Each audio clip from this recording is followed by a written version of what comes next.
சிறகடிக்க ஆசை சீரியல் நெக்கானி எபிசோடில் மனோஜ் வந்து எந்த கோயிலுக்கு போயிருக்காரோ அங்கே தான் விஜயாவுமே நிற்பாங்க. சரி வாடா நீ வந்துட்ட, உன் ஃப்ரெண்டோட கல்யாணம் முடிச்சுட்டா, வா போய் சாமி கும்பிட்டுட்டு வரலாம் அப்படின்னு சொல்லிட்டு, சரிம்மா வாங்க அப்படின்னு சொல்லி போவாங்க.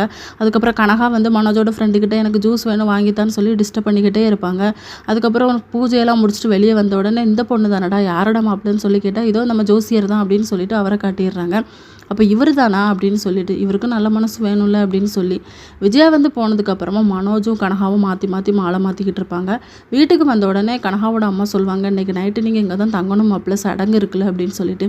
இல்லை எங்கள் அம்மா வந்து ஆல்ரெடி கோயிலில் பார்த்துட்டாங்க, அதனால நான் வீட்டுக்கு போகலான்னு சந்தேகப்படுவாங்க, இன்னொரு நாள் வச்சுக்கலாம் அப்படின்னு சொல்லி கிளம்பும்போது அதான்ட்டி அந்த 10 லட்சம் தர முடியுமான்னு சொல்லி கேட்டால் இவர் வந்து ஒழுங்காக வரமாட்டார், இவரை விட்டு தான் பிடிக்கணும் அப்படின்னு சொல்லி மனசுக்குள்ளே நினச்சிக்கிட்டு, இல்லை மாப்பிள்ள எங்கள் அக்கௌண்டர் வந்து இன்னும் வரல, அவர் வந்ததுக்கப்புறமா தான் பணம்லாம் ரெடி பண்ண முடியும்னு சொல்லி சமாளிச்சிடுறாங்க. அதுக்கப்புறம் கனகா கிட்டே இதோ போயிட்டு வந்துடுறேன் அப்படின்னு சொல்லிட்டு வீட்டுக்கு வராங்க. வீட்டுக்கு வந்ததுக்கப்புறமா ஃப்ரெண்டோட கல்யாணம் நல்லபடி முடிஞ்சிச்சான்னு சொல்லி வீட்டில் இருக்க எல்லாருமே கேட்காங்க. நல்ல மாதிரி முடிஞ்சிச்சு அப்படின்னு சொல்லிட்டு, அந்த மனநல சரியில்லாத பொண்ணோட கல்யாணத்துக்கு தான் நாங்கள் வந்திருந்தோம், நாங்கள் கேட்ரிங்காகவும் நாங்கள் பூ கொடுக்கவும் வந்திருந்தோம் அப்படின்னு சொல்லிட்டு முத்துமீனா ரவி ஸ்ருதியெல்லாம் பேசிக்கிட்டு இருக்காங்க. அப்போ நம்ம விஜயா சொல்லுவாங்க, என் பையனுக்கு வந்து நல்ல பணக்கார பொண்ணாக கூடிய சீக்கிரத்தில் அமையணும், அதே மாதிரி அவன் கோயிலுக்கும் வந்துட்டான், கூடிய சீக்கிரம் அமைஞ்சிரும் அப்படின்னு சொல்லி இதோட நெக்கான எபிசோட் முடியுது.